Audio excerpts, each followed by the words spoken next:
नमस्कार, स्वागत है आपका। मैं हूं आपके साथ रोहित पुनेठा। आपके लिए लाया हूं देश और दुनिया भर की खबरें बिना किसी लाग लपेट के। बस आप मेरे साथ 60 मिनट तक बने रहिए, आंख कान खोल के। सबसे पहले 4 बड़ी खबरें। जम्मू कश्मीर पुलिस ने 26 जनवरी को एक बड़ी आतंकी वारदात करने की साजिश रच रहे जैश ए मोहम्मद के 5 आतंकियों को गिरफ्तार कर लिया। श्रीनगर के हजरतबल इलाके से गिरफ्तार किए गए इन आतंकियों के पास से बड़ी मात्रा में हथियार और विस्फोटक बरामद किए गए हैं। दिल्ली में आरएसएस के कार्यक्रम में कुछ लोगों ने सीएए के विरोध में नारेबाजी की। राजधानी दिल्ली में नागरिकता संशोधन कानून के समर्थन में आरएसएस की तरफ से आयोजित उलेमाओं के कार्यक्रम में 2 मुस्लिम गुट आपस में भिड़ गए। इस दौरान कुछ लोगों ने सीएए एनआरसी के विरोध में नारेबाजी की, जिससे हंगामा खड़ा हो गया और पूरा कार्यक्रम हंगामे की भेंट चढ़ गया।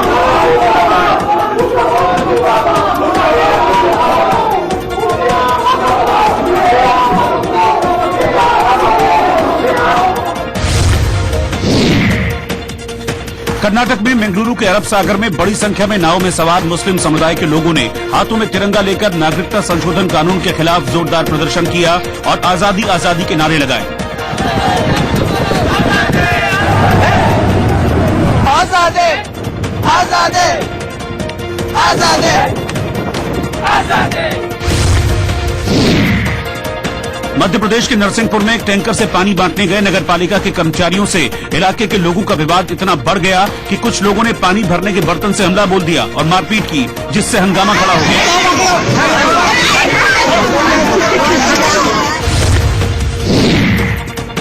चंडीगढ़ में पंजाब विधानसभा सत्र के पहले दिन शिरोमणि अकाली दल के नेता राज्यपाल के अभिभाषण पर विरोध जताते हुए सदन से बाहर चले गए और बच्चों के खिलौनों के साथ प्रदर्शन किया। इस दौरान कुछ नेता सीएम अमरिंदर सिंह का मुखौटा लगाए हुए भी नजर आए।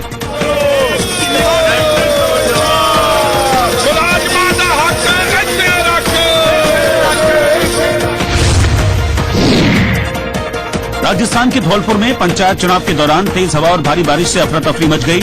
मतदान केंद्र पर लगा पंडाल उखड़कर गिर पड़ा और लोगों ने बारिश से बचने के लिए वहां रखी प्लास्टिक की कुर्सियों को उठाकर सिर पर रख लिया।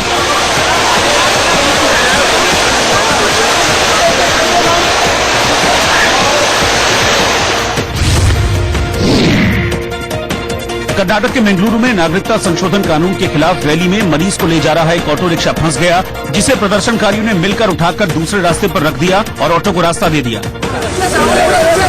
आराम से आराम से आराम से आराम से आराम से आराम से आराम से आराम से आराम से।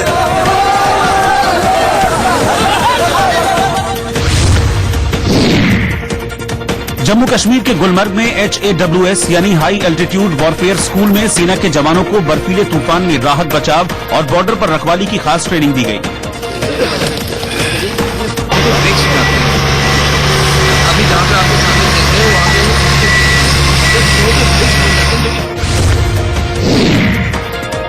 चेन्नई में काओ पोंगल त्योहार बड़ी धूमधाम के साथ मनाया गया, जहां लोगों ने बड़ी संख्या में गाय की पूजा की। इस मौके पर गायों को फूल मालाओं से सजाया गया।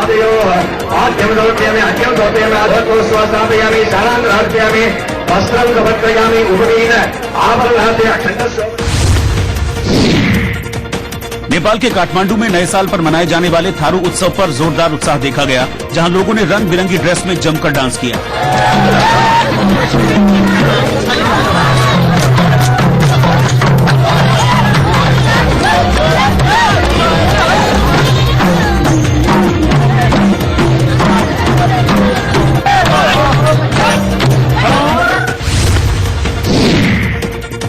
मुंबई के गोरेगांव में बीजेपी समर्थकों ने शिवसेना नेता संजय राउत के खिलाफ प्रदर्शन कर जमकर नारेबाजी की और उनके पुतले को पैरों से कुचला।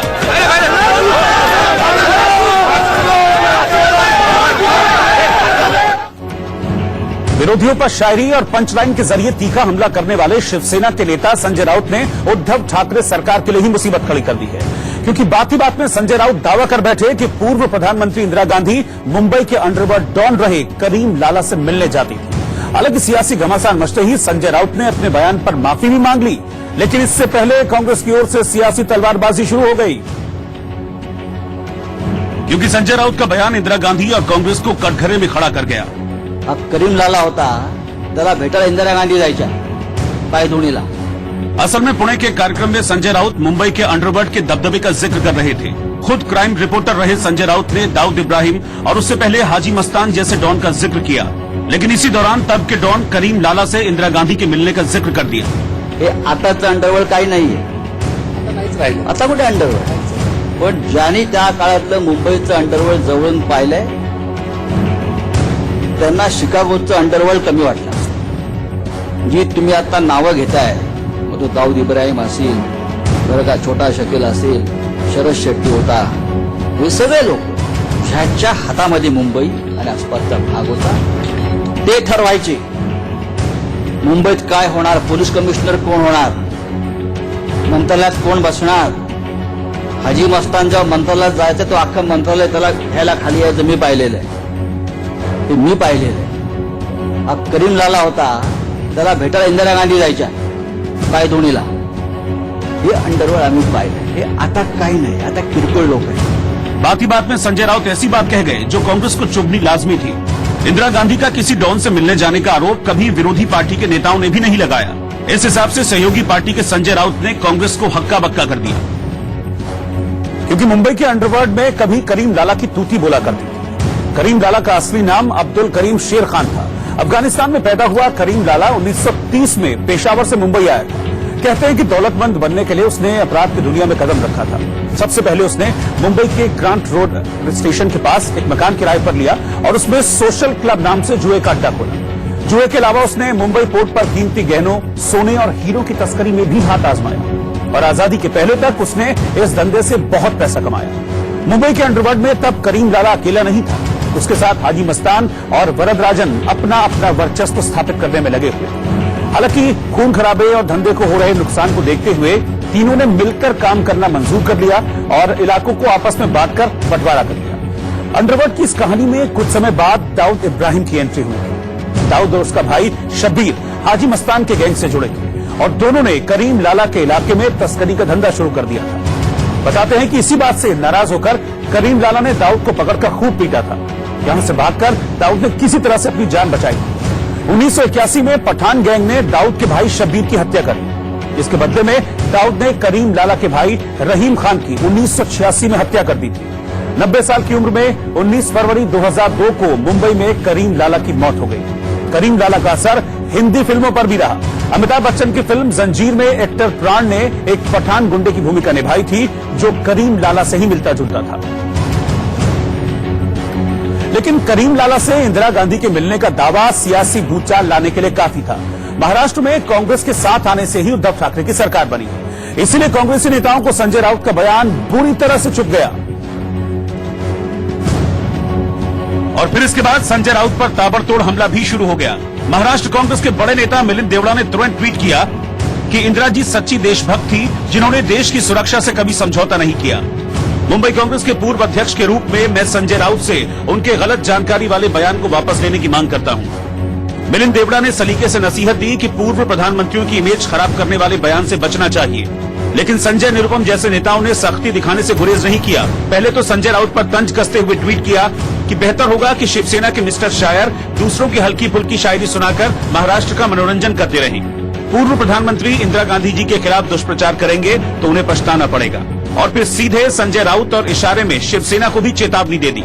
ऐसे कठिन और कठोर और आयरन लेडी को के बारे में ये कहना शिवसेना की तरफ से कि वो मुंबई में किसी गुंडे से मिलने के लिए छुप के पायदुनी में जाती थी, निश्चित तौर पर उनका अपमान है और ये पूरे कांग्रेस की परंपरा का अपमान है। तो मैं चाहूंगा कि शिवसेना के जो नेता इंदिरा जी के बारे में ऐसी गलत बयानी कर रहे हैं वो अपना बयान वापस लें ताकि इंदिरा जी के मान सम्मान को कोई चोट न पहुंचे, और अगर वो नहीं लेंगे तो इसका खामियाजा उनको आगे भुगतना पड़ सकता है। जिक्र इंदिरा गांधी का था, इसीलिए बात सिर्फ महाराष्ट्र तक नहीं रही, दिल्ली में भी कांग्रेस के नेताओं की भौहें तन गईं। किस तरीके से कोई चीज इल्जाम किसी पे लगाते हैं तो उसका सबूत भी तो दीजिए ना। महाराष्ट्र में उद्धव ठाकरे की अगुवाई में सरकार के लिए गठबंधन बनाने में संजय राउत की अहम भूमिका रही, लेकिन जब इंदिरा गांधी पर बयान आया तो खुद संजय राउत गठबंधन के सामने धर्म संकट की तरह खड़े हो गए। सरकार का गठन हुआ है और इसी बीच में इस तरीके का बयान इंदिरा गांधी जी के बारे में कहा जाता है तो कैसे चलेगी ये सरकार? अच्छा, सरकार बहुत अच्छे तरीके से चल रही है। अब उन्होंने क्या वहाँ पे बयान दिया उसकी जानकारी मुझे लेना पड़ेगा ना। और फिर मौका देखते ही बीजेपी कांग्रेस के जख्मों पर नमक लगाने के लिए सामने आ गई। देवेंद्र फडणवीस ने संजय राउत के बयान के हवाले से कांग्रेस को उकसाया भी और कटघरे में भी खड़ा कर दिया। 1960 से 1980 तक कांग्रेस के जमाने में मुंबई के सीपी की अपॉइंटमेंट, मुंबई पुलिस कमिश्नर की अपॉइंटमेंट अंडरवर्ल्ड करता था। क्या कांग्रेस को ये बात मान्य है कि ये बात सही है? क्या इंदिरा जी करीम लाला को मिलने आती थी और उसके बाद इस प्रकार के फैसले होते थे?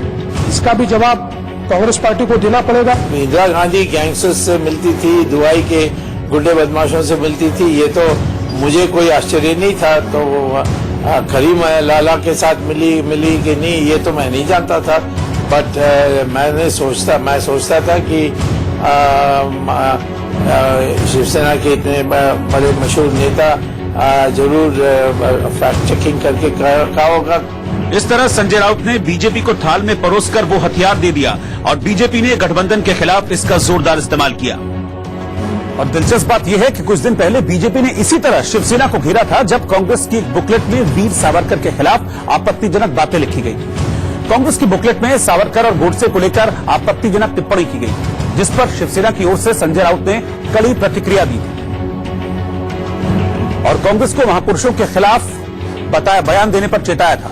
इतना ही नहीं, राहुल गांधी ने जब रामलीला मैदान में मैं राहुल गांधी हूं, राहुल सावरकर नहीं वाला बयान दिया था, तब भी संजय राउत ने आपत्ति दर्ज की थी, क्योंकि शिवसेना वीर सावरकर को अपना आदर्श मानती है और उनके हिंदुत्व विचारधारा की समर्थक रही है। लेकिन साथ में सरकार चला रही कांग्रेस और शिवसेना एक दूसरे के आदर्शों पर ही चोट करने से बाज नहीं आ रही। कांग्रेस सावरकर पर निशाना साधती है तो शिवसेना ने इंदिरा गांधी का अंडरवर्ल्ड से ही रिश्ता बता दिया। लेकिन सियासी मजबूरी ऐसी हो गई कि सावरकर को लेकर तल्ख तेवर दिखाने वाले संजय राउत को अपने बयान से पीछे हटना पड़ा, क्योंकि संजय राउत का बयान उद्धव सरकार के लिए संकट बन सकता था। लिहाजा सूत्रों के मुताबिक शरद पवार एक्टिव हो गए और फिर देर नहीं करते हुए संजय राउत ने अपना बयान वापस लेने का ऐलान कर दिया। और महाराष्ट्र के सियासी हालात को देखते हुए शिवसेना और संजय राउत ने इंदिरा गांधी वाले विवाद को तुरंत खत्म कर देना ही मुनासिब समझा। कांग्रेस के जो हमारे मित्र है उनको भी आहत में आने की जरूरत नहीं। जब इंदिरा जी के ऊपर कोई टीका टिप्पणी करता था तो बहुत से हमारे कांग्रेस के मित्र चुप बैठे थे, लेकिन मैं सामने आकर इंदिरा जी की वकालत करते आया हूं। अगर किसी को लगता है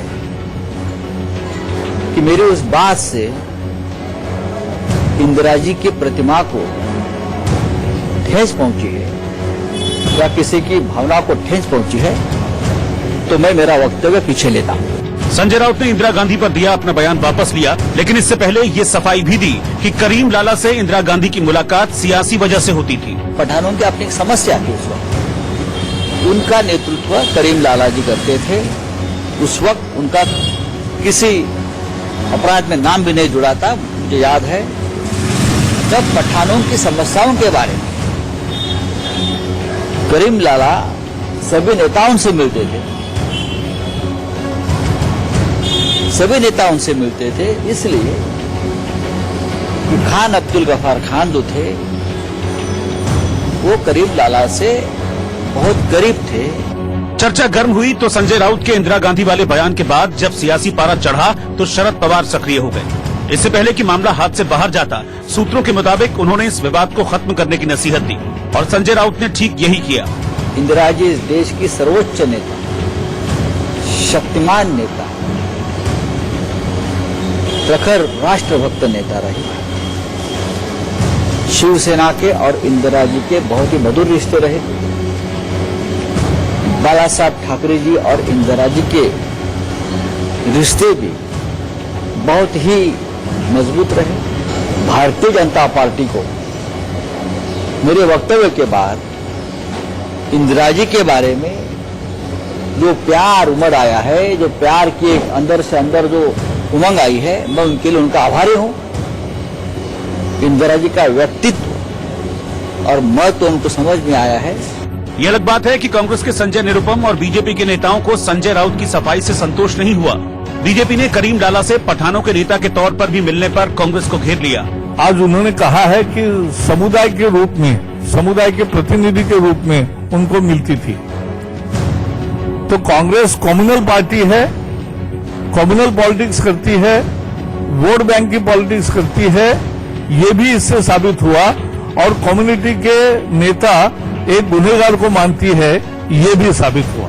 वहीं कांग्रेस से बागी तेवर दिखाने वाले संजय निरुपम ने ट्वीट किया कि शिवसेना के मिस्टर शायर ने कहा है कि माफिया सरगना करीम लाला पठान समुदाय का नेता था। चौंकिएगा मत अगर कल ये कहें कि दाऊद इब्राहिम कोंकणी मुसलमानों का नेता है।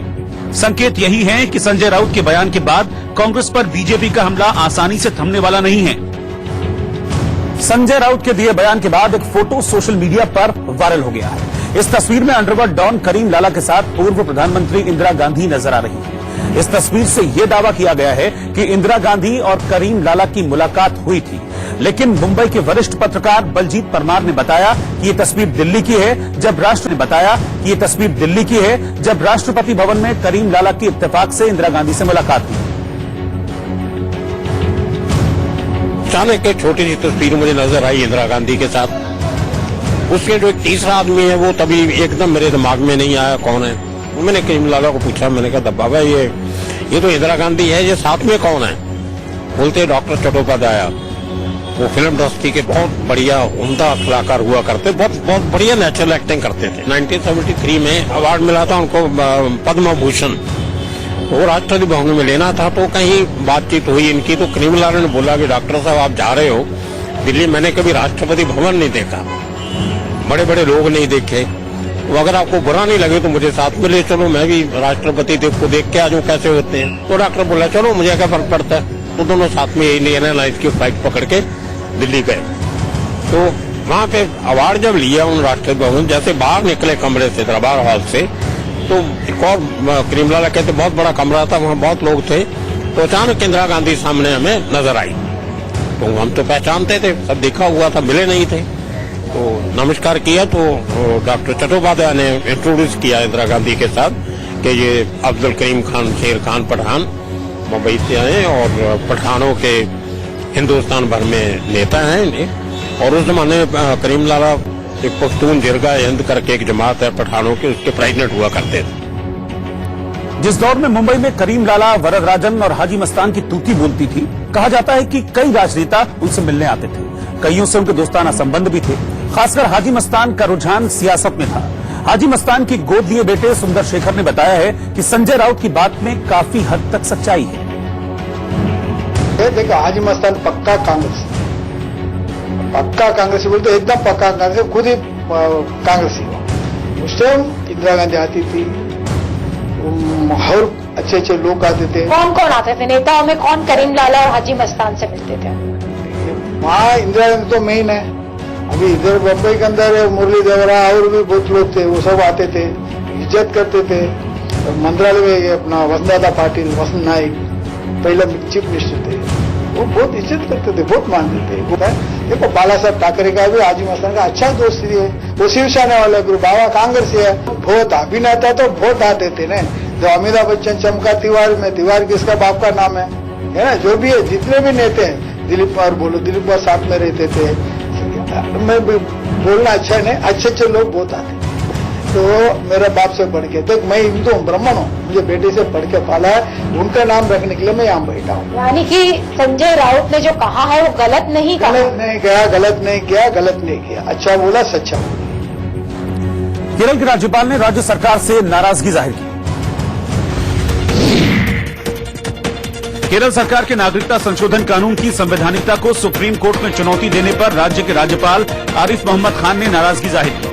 Even the rules of the assembly provide that legislature shall not discuss any subject which does not come under their constitutional jurisdiction. No, I have no problem if they go to the Supreme Court. Even there I feel that without informing the constitutional head of the state, what they have done is improper. Maharashtra के ठाणे के कल्याण में रहने वाले मजदूर को income tax की ओर से 1 करोड़ 5 लाख का भुगतान करने का नोटिस जारी किया गया है, जिसके बाद पीड़ित ने शिकायत दर्ज करवाई।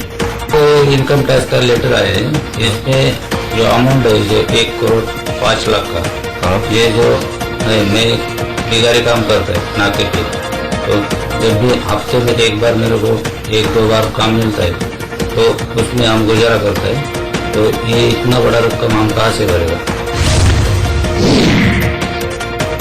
उत्तर प्रदेश के बलरामपुर में एनआरसी और सीएए के विरोध में पूर्व मंत्री एसपी यादव ने कार्यकर्ताओं के साथ कलेक्ट्रेट परिसर में सरकार विरोधी नारेबाजी की और प्रदर्शन किया।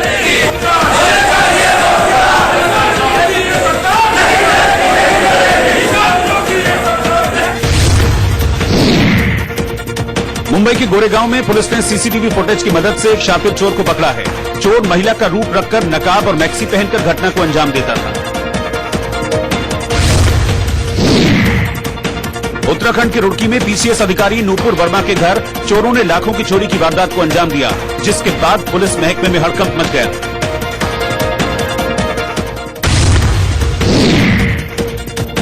शेयर बाजार गुरुवार को मामूली बढ़त के साथ बंद हुआ। सेंसेक्स 59 अंक उछलकर 41,932 पर बंद हुआ, जबकि निफ्टी 12 अंक चढ़कर 12,355 पर बंद हुआ।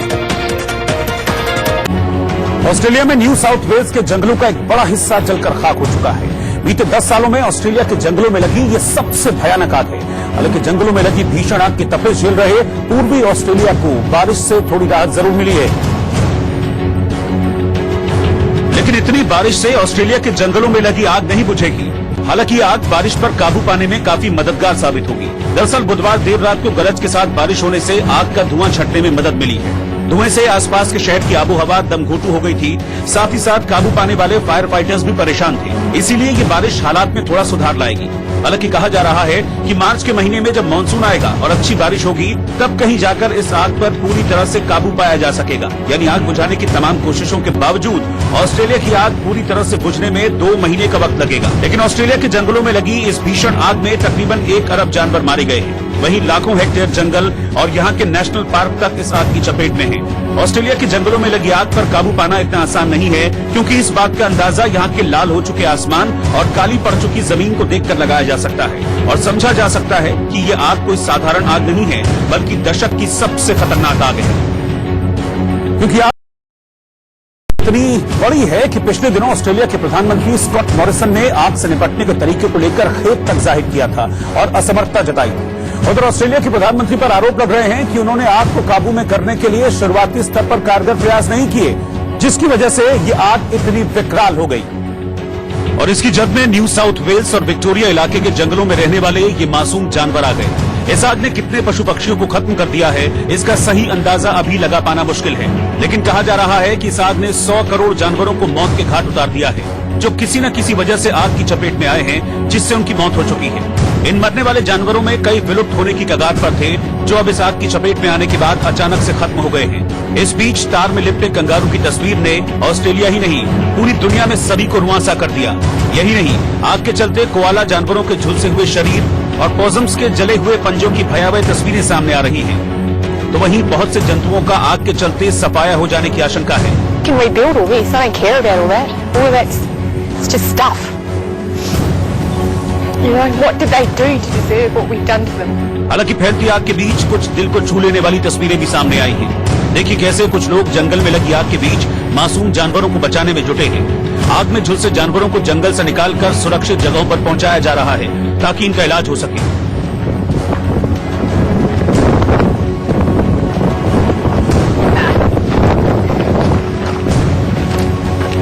कई जानवरों को अगर इस तरह से वक्त पर सुरक्षित जगह नहीं पहुंचाया जाता तो इनकी मौत तय थी। लेकिन आग के बीच अंतिम सांस गिन रहे इन जानवरों के लिए ये लोग किसी देवदूत से कम नहीं हैं। देखिए कैसे ये लोग मां के आंचल सा प्यार देकर इन जानवरों का दर्द बांटते दिखाई दिए। क्योंकि आग से किसी जानवर का पैर जला दिखा तो किसी का मुंह, किसी के पर जल गए तो किसी के बाल। यही नहीं, कोई तो इतना प्यासा था कि अगर वक्त पर पानी का घूंट नहीं मिलता तो शायद आग से बचने के बाद ये प्यास से मर जाते। हालांकि ये जानवर शायद खुद को भाग्यशाली समझ रहे हैं, क्योंकि इनकी मरहम पट्टी हो रही है और धीरे धीरे वो ठीक हो रहे हैं। लेकिन डॉक्टरों का कहना है कि जो जीव बच गए हैं उन्हें जिंदा रहने के लिए मुश्किल वक्त से गुजरना पड़ सकता है, क्योंकि कुछ दिनों तक तो उन्हें इस तरह से कवर कर सुरक्षित रखा जा सकता है, लेकिन ज्यादा दिन तक नहीं, क्योंकि उन्हें जंगल की आदत पड़ी है। और जंगल यानी उनके घर तो जल चुके हैं, साथ ही उनके परिवार वाले भी उनसे बिछड़ चुके हैं। महज जानवर ही नहीं, आग से जंगल को बचाने में जुटे कई फायर फाइटर्स भी अपनी जान गंवा चुके हैं।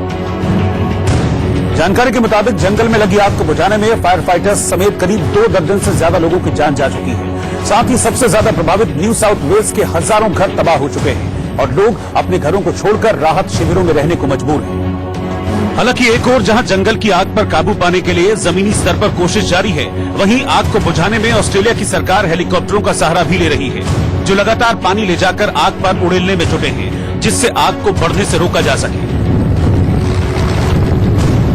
देखिए कैसे न्यू साउथ वेल्स में एयरक्राफ्ट नियमित तौर पर आग बुझाने में जुटे हैं। यहाँ एक नहीं, दो नहीं, बल्कि 60 से ज्यादा एयरक्राफ्ट इसी तरह दिन रात आग पर काबू पाने की कोशिश कर रहे हैं। इसके अलावा फिक्स्ड विंग एयरक्राफ्ट भी इस आग को बुझाने के लिए प्रयोग में लाए जा रहे हैं। इनमें से ज्यादातर पानी की तेज बौछार करने में सक्षम हैं, ताकि आग के एक बड़े हिस्से को कवर किया जा सके। यही नहीं, बड़े एयर टैंकर भी गुलाबी रंग का केमिकल आसमान से आग पर छोड़ते दिखे, ताकि आग जहां तक है वहीं बुझकर रुक जाए और आगे न बढ़ सके। लेकिन जब ये सब काफी नहीं हुआ तो ऑस्ट्रेलिया के प्रधानमंत्री स्कॉट मॉरिसन ने विदेशों से किराए पर एयरक्राफ्ट मंगाने के लिए $14 मिलियन देने का वादा भी कर दिया। लेकिन हेलीकॉप्टर से पानी छोड़कर आग बुझाना एक बेहद मुश्किल काम है, और इसका अंदाजा उस वक्त हुआ जब पानी की बौछार करने वाला एक हेलीकॉप्टर पिछले दिनों क्रैश हो गया। ये खतरा सिर्फ एयरक्राफ्ट और हेलीकॉप्टर के लिए नहीं है, ये उन लोगों के लिए भी है जो लोग जमीनी स्तर पर आग बुझाने का काम कर रहे हैं, वो भी फायर फाइटिंग ट्रकों के साथ, क्योंकि धुआं इतना ज्यादा होता है कि इन्हें सांस लेने तक में दिक्कतों का सामना करना पड़ता है। इन लोगों के लिए बड़ी मुश्किल ये भी है कि जैसे ही एक और आग बुझाते हैं, वैसे ही दूसरी ओर से आग बढ़ने लगती है। अब सवाल ये उठता है कि कौन है इस आग का जिम्मेदार? कौन है 100 करोड़ जानवरों की मौत का जिम्मेदार? क्या रिकॉर्ड तोड़ने वाले तापमान है ऑस्ट्रेलिया के जंगल में आग लगने का कारण? ऑस्ट्रेलिया के कई हिस्सों में सूखा पड़ा हुआ है, जिससे आग का फैलना काफी आसान हो जाता है। हालांकि ये तय है कि इन सवालों के जवाब शायद ही कभी मिलेंगे, लेकिन आग की ताजगी के बाद अब ये जरूरी है कि जो जानवर बच गए हैं वो खाना न मिलने के कारण मरे ना, क्योंकि आग के कारण उनके खाने का चारा भी खत्म हो गया है। लिहाजा जानवरों की भूख से जान बचाने के लिए ऑस्ट्रेलिया की न्यू साउथ वेल्स सरकार ने आसमान से खाना गिराने का जिम्मा उठाया है। देखिए कैसे लगातार गाजर और शकरकंद हेलीकॉप्टर से जंगलों में फेंकी जा रही है। जानकारी के मुताबिक इसी तरह करीब 2500 किलो सब्जियां जानवरों के लिए जंगलों में गिराई गई हैं। जंगल में बचे भूखे जानवर भी आसमान से गिराई गई इन सब्जियों को बड़े चाव से खा रहे हैं, क्योंकि वो काफी दिनों से भूखे हैं। तो कुछ जानवरों को अभी भी खाने का इंतजार है, क्योंकि उन तक गिराई गई ये सब्जियां नहीं पहुंची हैं। इस बीच ऑस्ट्रेलिया की आग पर पूरी तरह से काबू पाने के लिए दुनिया भर के लोग 1000 करोड़ रुपए दान कर चुके हैं, जबकि दुनिया भर से 33,000 वॉलेंटियर मदद के लिए यहाँ पहुंचे हैं। उम्मीद है कि जल्द ऑस्ट्रेलिया की आग धधकना बंद कर देगी। पिछले साल धरती का फेफड़ा कहे जाने वाले दक्षिण अमेरिका महाद्वीप के अमेजन के जंगल में लगी आग का मंजर अभी लोगों के मन से उतरा भी नहीं था कि अब ऑस्ट्रेलिया के जंगलों में लगी आग में पूरी दुनिया का ध्यान ग्लोबल वार्मिंग की ओर खींचा है। जानकारी के मुताबिक ऑस्ट्रेलिया की आग इतनी बड़ी हो गई है क्योंकि जुलाई 2019 में न्यू साउथ वेल्स और विक्टोरिया के अलग अलग जंगलों में लगी आग जुड़कर एक हो गई, जिसकी वजह से आग ने विकराल रूप धारण कर लिया, जिसमें अब तक करीब 2000 से ज्यादा मकान जल गए। आपको बता दें कि करीब 1 करोड़ हेक्टेयर जंगल की जमीन खाक हो गई है। कहा यह जा रहा है कि इस आग से 100 करोड़ से ज्यादा जानवर जलकर मारे गए हैं। जानकारी के मुताबिक वैसे तो ऑस्ट्रेलिया में हर साल आग लगती है, लेकिन पिछले साल ये काफी पहले शुरू हो गई।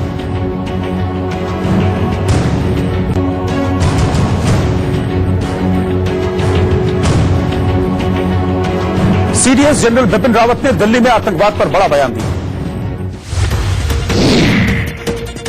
नई दिल्ली में रायसीना डायलॉग प्रोग्राम में सीडीएस जनरल बिपिन रावत ने आतंकवाद पर बड़ा हमला करते हुए कहा कि इसे अमेरिकी तरीके से ही खत्म किया जा सकता है।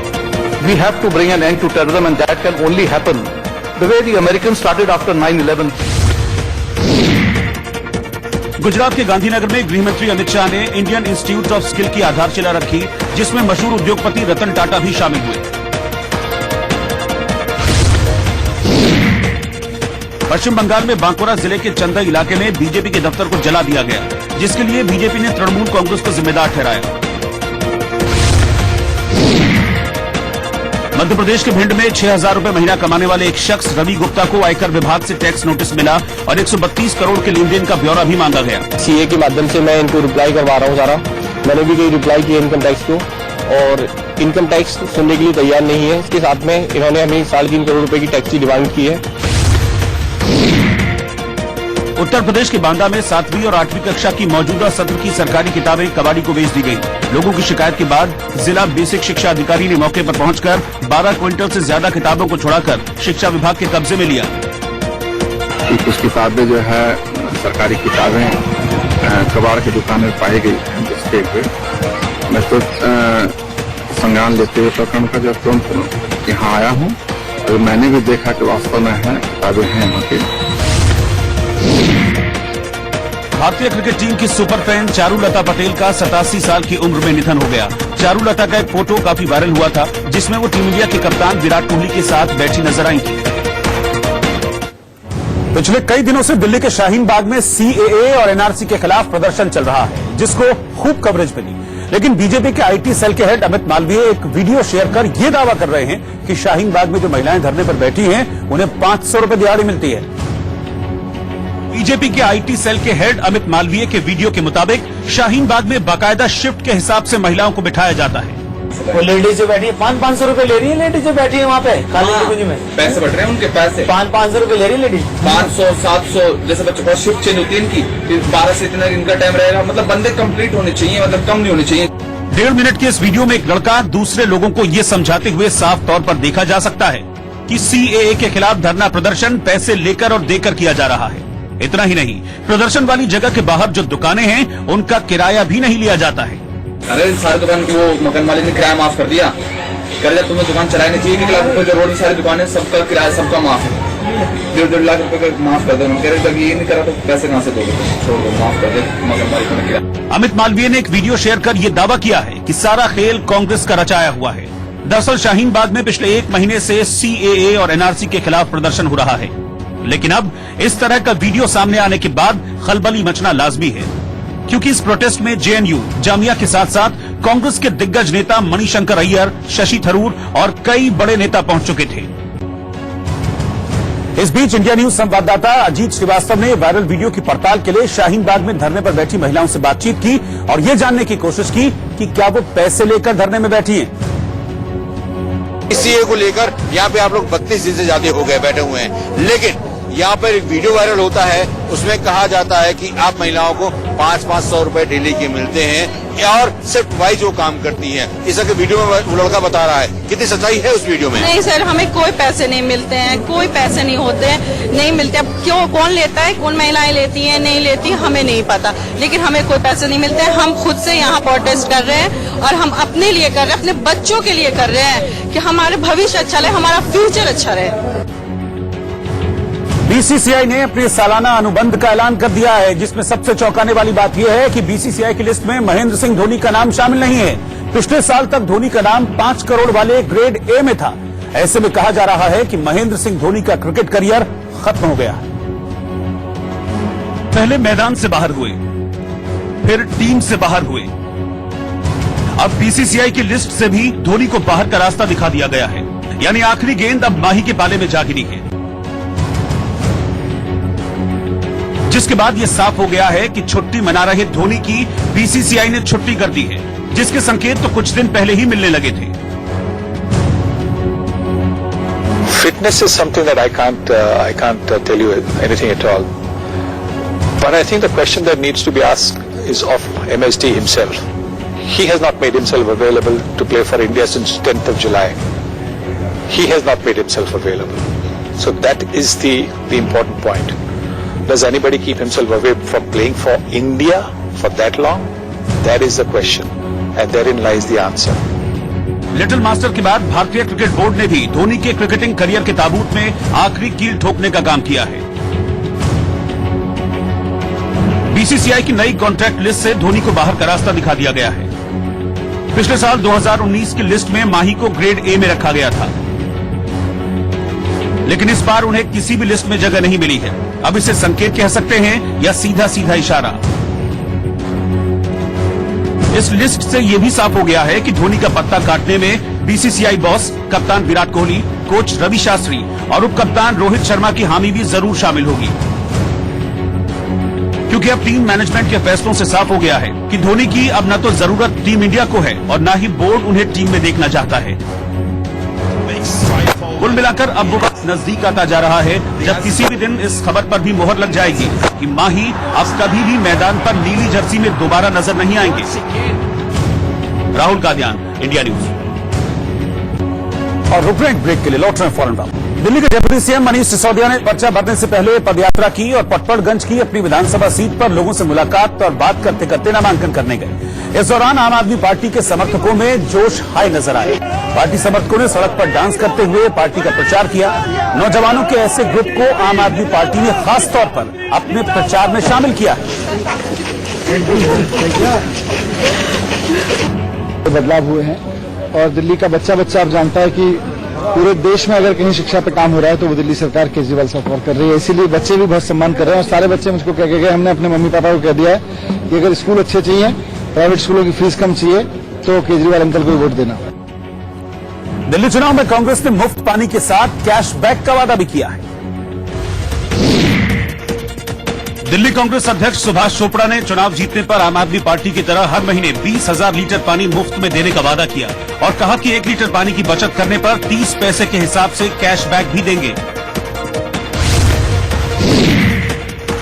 सूत्रों के मुताबिक बीजेपी ने सर्वे और स्थानीय नेताओं के फीडबैक के आधार पर 52 सीटें जीतने का लक्ष्य रखा है। अपने लक्ष्य को पाने के लिए बीजेपी ने 54 स्टार प्रचारकों की फौज भी तैयार की है, जिसमें पीएम मोदी और अमित शाह के नाम भी शामिल हैं। दिल्ली विधानसभा चुनाव को लेकर जननायक जनता पार्टी सुप्रीमो और हरियाणा के उप मुख्यमंत्री दुष्यंत चौटाला ने बीजेपी की ओर से जेजेपी को 6 सीट दिए जाने की जानकारी का खंडन किया।